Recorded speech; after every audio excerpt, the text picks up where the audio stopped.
Hi everybody, welcome back to the channel, and we are wrapping up our week-long Mythic Legions Reinforcements Wave 2 today with a look at the Ogre scale, Ogre II.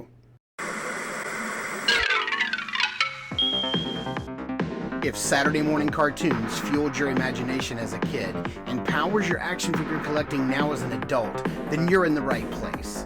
Thanks for stopping by, and welcome to Saturday Morning Toy Collector.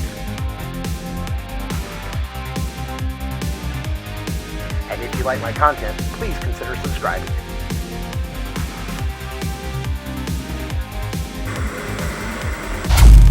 All right, everybody, we've got a big boy to talk about today. We have the Ogre scale, Ogre II. You can see the character, the extra head that he comes with. All my stuff's kind of crammed over in the corner over there.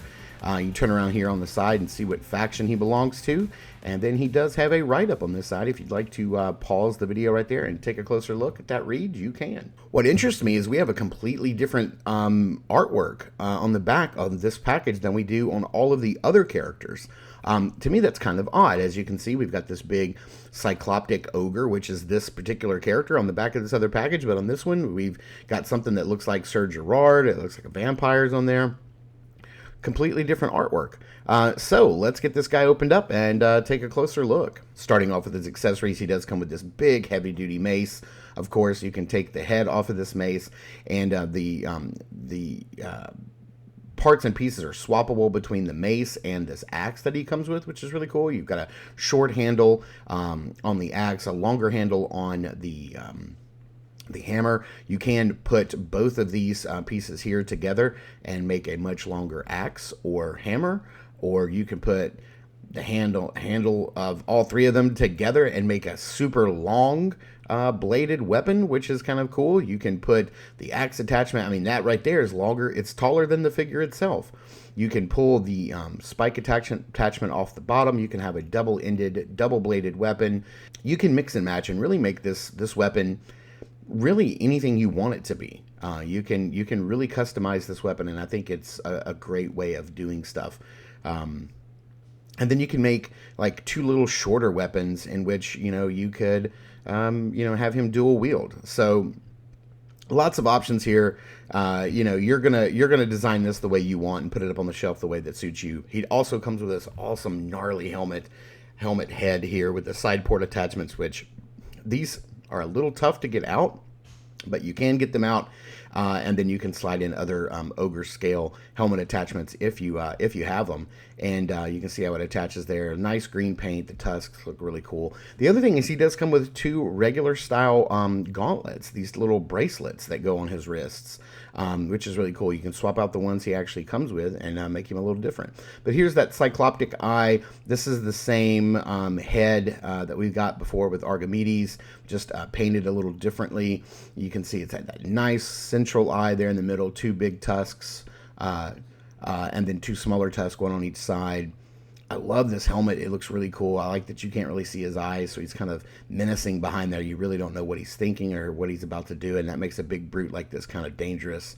But I do like that unhelmeted central eye cycloptic monster look. Looks really cool. Here we have that standard armor and belt that we've gotten on the ogres. That's it's fair time this gets a redesign, and maybe in the future we will get some new armor for these guys. There is a little soft goods fur piece underneath. You just got to kind of straighten it out of the package. It comes a little wonky. Just got to straighten that out a little bit. No paint apps at all on his armor. It's just begging for some paint on here. So we're probably in the future going to get this guy painted up and kind of make him our own. That's probably what I'm going to do.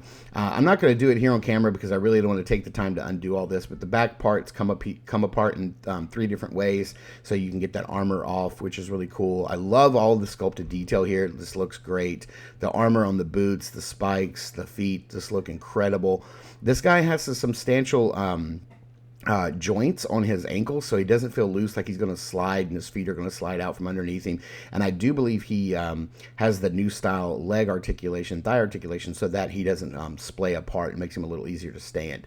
To pop the different bracers on, you just pull the hand off, slide the gauntlets off, and then slide the new little bracelets on. It looks really cool. But I don't know, I kind of dig each style. I like the simple style, but I also like the more ornate with the bone spikes on it as well. I think that looks really cool too. And this guy does have some paint. You know, he's not just green.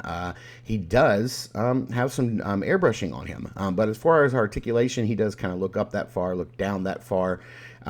He, of course, it's on a big, massive ball joint, as you saw, so he can, you know, get some tilt. Arms can go out and hit that T-pose, absolutely no problem whatsoever. He does have a 90-degree bend and swivel at the elbow, which is really nice. He has some swivel and a horizontal hinge on both of his hands. I do notice that the fingers are a little more rubbery this time around too, so he can really get that weapons in his hands no problem without feeling like you're going to break the fingers. He can crunch forward that far and back that far. It is on a ball joint, so he gets a nice little swivel there. And then here's a look at the little newer style leg articulation. So you do have some upper thigh cut there, and you can rotate around pretty well. He does have a, I just realized what's going on here. My thigh was turned all the way around. I was like, this thing's not wanting to move properly the way it looks like it should. There we go. Now you can get the leg. It doesn't quite hit 90. It does have a swivel at the knee. And then you do have a hinge and a swivel and a rocker on the foot for our foot articulation. And you did see he did have a foot peg down there for bases, because sometimes you do have to put these big guys up on a base just to get them to stand, but not this guy. I think he's going to work out fine. Here he is kitted out with some of his weapons, just to show you what that looks like. I can barely fit this big guy in my display, my review space, which is really neat. And then here is Archimedes, and you can just see like what a ton of paint apps can do for this particular character. Let's get his little helmet back on.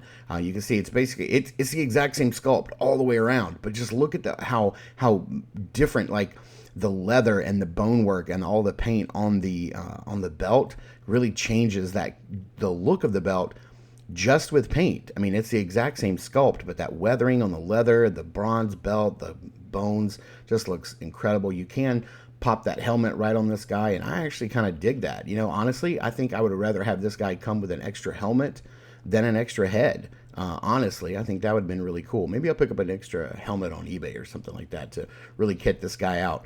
But let's bring a couple other characters in for some size comparisons, just because, you know, maybe you guys don't have an ogre scale figure or haven't picked one up yet, and maybe you're interested.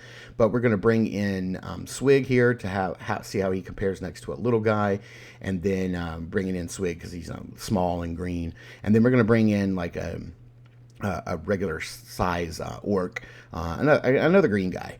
So that's how he stacks up. So, hey, let's get these guys out of the way. Let's get him into some backgrounds and under some lighting and see how he poses up. You know, I dig ogres. I dig them. I think they look great. I have a few, and I really like the way they look. I think that it's a nice, they still fit really nicely on your display and with your Mythic Legions. I've not bought a troll yet. I don't have the biggest figure in the line. So I don't have a troll to compare this to, but, you know, the trolls are just a little too big for me. They don't really fit in my display space. So ogres are the way to go for me, and I dig it. And I love having a big old green ogre. I can't wait to slap some paint on his armor to make him look really cool. And I really dig this figure. I'm glad he's part of this Reinforcements Wave. So thank you guys so much for tuning in and watching. I super appreciate it. You guys have been hanging with me all week long. We took all last week and a couple days this week to get through this entire wave of reinforcements, and I appreciate you guys hanging in there with me. Thank you guys so much for tuning in and watching. I super appreciate it. Please continue to check us out over at Instagram at Saturday Morning Toy Collector. I am the Saturday Morning Toy Collector. I'm your host, Mark, and I will see you in the toy aisles.